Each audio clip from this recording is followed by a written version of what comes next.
What's up, everybody? It's Roger and James here from the DisKingdom Podcast. In this episode, we're going to be talking all about Hasbro's Back the Barge campaign, the Star Wars, the Vintage Collection Jabba Sail Barge, which has been in its crowdfunding kind of stage for a while. Kind of runs out today. They needed to get to 5,000 backers. As of this time, recording on the Monday, the 2nd of April, they are up to just over 6,574 backers. Obviously, that will probably go up, and it'll probably go down when some people cancel just before the last minute, knowing that this might be a bit safe. So what this is a massive, great big collectible toy. It's the biggest toy they've ever made. It is feet long. It can hold. It's massive. Priced at $499, so it's $500 plus tax.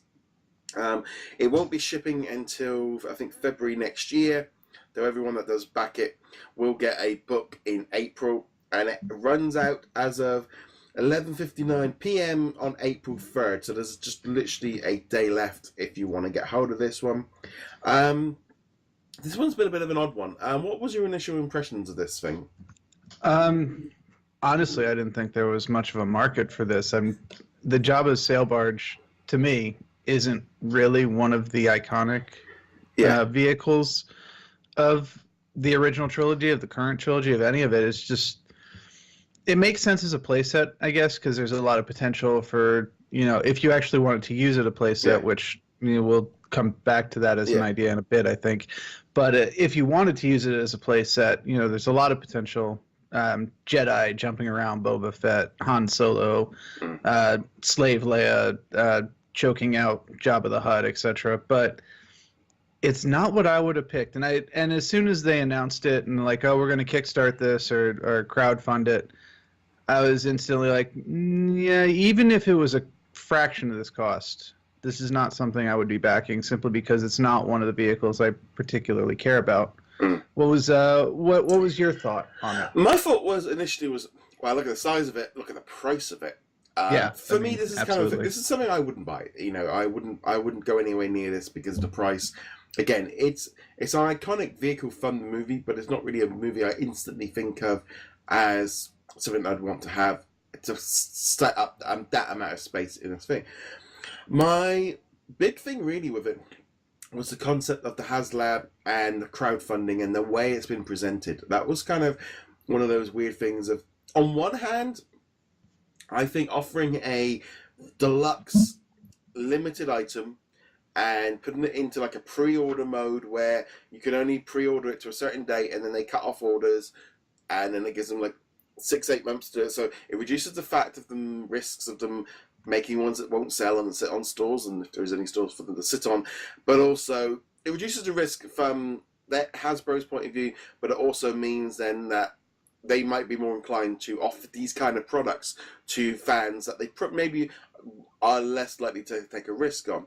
My problem is, in some ways, how it's presented and how it's, because to me, crowdfunding and kickstarting and all this kind of stuff, that's more about being small, independent businesses or people that have got no equity at all because, they've just come up with an amazing idea, or, it's campaigning for raising money for some kind of charity or some kind of... To me, it's always about people that have got no money trying to get some money together. That's what crowdfunding is, rather than massive billion-dollar corporations using it as a way of reducing their risk. It wasn't really like a crowdfunding in the fact that, but again, they're still taking all the money up front, which I'm not a problem with in doing it as a pre-order system. It was just the way it was presented, and, it needs 5,000 backers, otherwise it's, putting a little bit of sales pressure on to the idea of, if you really want this, you have to back it, otherwise no one's getting it, kind of thing. And it's this could be done this could have been presented in such a different way, and probably would have been a little bit less ooh, that sounds a little bit bad. So I don't know if you feel the same way on that. Generally speaking, when I think of crowdfunding or kickstarting, it's definitely the intention to be the little guy. You've created a video game with your team of 3 people. no publisher's going to touch it because none of you guys have a history, so you crowdfund it. Or your television pilot or your comic book or, your little project. And for the most part, if you get to a situation where EA wants to kickstart a Star Wars video game, I'd be like, no, this goes against the idea of kickstarting. That you guys can launch a Star Wars game and it will sell gangbusters, even if it is a poorly thought out mobile game, because we've seen that happen. This one I'm willing to give a little bit of leniency to, because yes, it's a Star Wars product, but it is a super expensive Star Wars product. So the market for it is niche, and they do have to be able to go to Lucasfilms or LucasArts and go, look, we have buyers. We can make 6,000 of this, and they will sell. Because, like you said, you and I, even if I saw this on the shelves at Toys R Us on clearance, 50% off, which Toys R Us is never going to get the 50% off, but it's a fantasy already, so it doesn't matter. Even then, I'd be like, no, hard pass. I can't do this. But there are people who have $500 or the equivalent foreign currency, because they did open it up to foreign investors at some point. Yeah, ish. They didn't originally. It was originally only going to be American, and then they were only halfway there, and they're like, no, okay, we'll open it up to a couple others, and now it's at 6,000 something. But most people aren't going to buy this. No. Even hardcore collectors are not going to buy this. So they did have what I feel is a good justification to go, look, we want to make this. If you want this to be made, then the responsibility has to be on you, because nobody in their right mind is going to want to mass produce a $500 sail barge. Having said that, it still feels like it shouldn't be. I mean, it's not on Kickstarter. They're doing this on their own. Yeah, they're doing this on their own. And there's one other thing that separates it, which is normally if you do a Kickstarter, they've got tiers. $1, you get your name in the credits and we'll send you a postcard. $5, you get your name in the credits and your picture will show up over here. Or you get to name an NPC if it's a video game. This one is just flat out. You pay $500, you get the item. There's no like $5 tier for you get to feel good about backing the project. No, this is $500 is the buy-in, period. So I think if it just been literally along the lines of pre-order this now, we've got until April 3rd to pre-order it. And then with this caveat at the bottom of, if we don't reach the minimum orders, we will refund your money. And that literally would have been it. It didn't.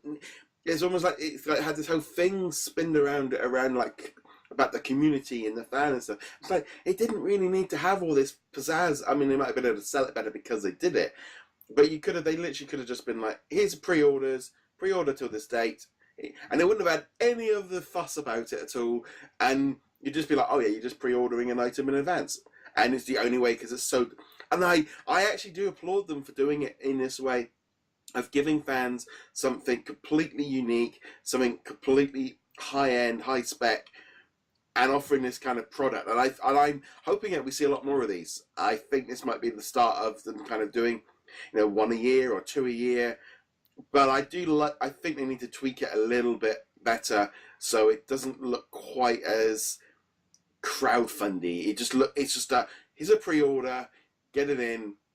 If we don't make the pre-orders, we won't make it.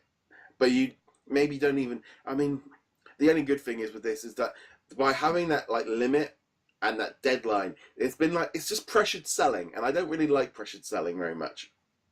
That certainly makes sense to me. There is that feeling that there is a certain artificialness to the deadline. Granted, for this, I think there is a legitimate reason to put an artificial deadline, because if you get 7,000 backers, then you want to create 7,000 of this item. You do not want to create 7,200 and hope that 200 more people, because as soon as this is done production, I mean, they haven't really announced this, but as soon as this is done production, it's done. They're not gonna reopen the molds or reopen the factory and go, oh, well, 50 other people wanted to get it, and because that's not going to be worth their money, or their time, and it'll also be kind of that thing for people. You backed it or you didn't. If you didn't back it, you better have some good luck on eBay, because I guarantee this is going to go for more than $500 on eBay after the fact. Although that is not an encouragement to speculate on this, because if $500 is not a cheap thing to speculate on, and that is not a market tip at all. No. But it's so it's like you said, if they hadn't called it crowdfunding, because it's really not. It really is what you were describing. It's pre-order it by this date. If we don't get enough people to pre-order, then it's not happening. This is not the first company to do that. But by putting that crowdfunding label on it, you're kind of like, I don't know, because that seems to go against the spirit of crowdfunding. And we've seen big companies crowdfund before. You know, Sega, maybe not like... Yeah, I think Sega did it, and a few other ones. And yeah, you are just Sega did it. Yeah. It's always kind of... No, the point is, if you or I wanted to make...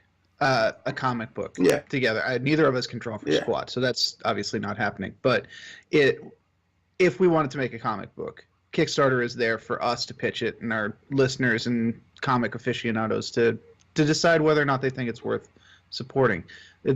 Kickstarter and Kickstarter-like products should not become a test market for products like this. But having said that, if they wanted to try this again with, say, an Imperial Star Destroyer or a Death Star playset, I would encourage it. I can't afford. If this is the price range we're talking about, I can't afford it, so this is not for myself. But I let them try it out. Let the collectors who have the disposable income to do this have their exclusive sets. I have no problem with that. No, it's that kind of thing. I like the idea of it. I like how there's just like some tweaks on it. It's that kind of thing, really, for me. It's more about... It just needs a few tweaks to make it seem a bit better in terms of how they're wording it. But I do like the idea of how they're doing it. It's kind of like, I think, like with like Lego, you know, they do those great big ultimate collect. I mean, that, you know, when you're seeing a 650, 700 pound Lego set for the Millennium Falcon, there are people buying it. You know, there is a market for it. It was selling out. It's selling out. Yeah. It was impossible to get for several months. Yeah, I think you can now finally. Yeah, it's a kind of, and it's like thing of it's not, you know, is it limited, is it retiring, and all this kind of bits and pieces. But you know, I can see why to do it on these big expensive sets, because if they get it wrong, they are gonna lose massive on it. But except they're not. No, because even if it is a terrible set, people are gonna buy it. Yeah. Period. It's just that kind of weird thing. Like I said, I wanted to talk about it because now it's kind of got to the end and it is going ahead. Like I said, I like the idea, like how it's, like some of the aspects of how it's been done, but I like a few tweaks for next time to make it a little bit less pressured selling. But I'd love to know what you guys think in the comments below. Get in touch with us on social media, etc. And you can go check us out over at DisKingdom.com. You can find us on social medias. You can subscribe, like whichever platform you're watching or listening this on. James, where can they find you? If I'm heroiclegacy.com. And on that note, guys, thank you very much for joining us. We'll be back soon. Laters. Bye. Bye.